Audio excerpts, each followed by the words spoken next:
Sözlərim sərt doludur, millətim mərd doludur.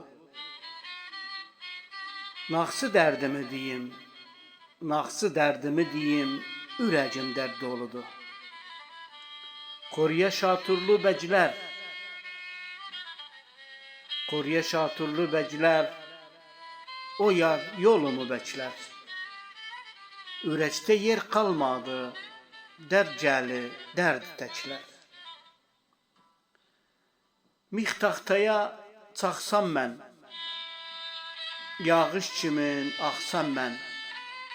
Ürəcim parçalanır, rəssimə baxsam mən.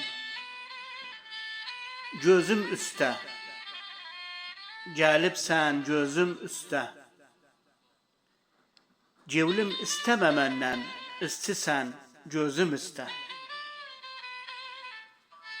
Bu fələk biçdi ömrüm, qəm qəhər seçdi ömrüm.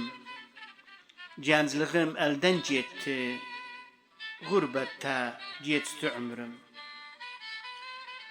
O yarıydı, o dolu o yarıydı. Məni öldürən qubur gülləsi o yarıydı.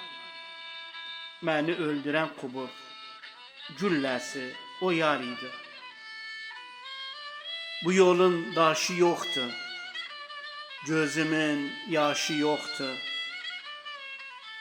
Adam var aşı atar, adam var aşı yoxdur.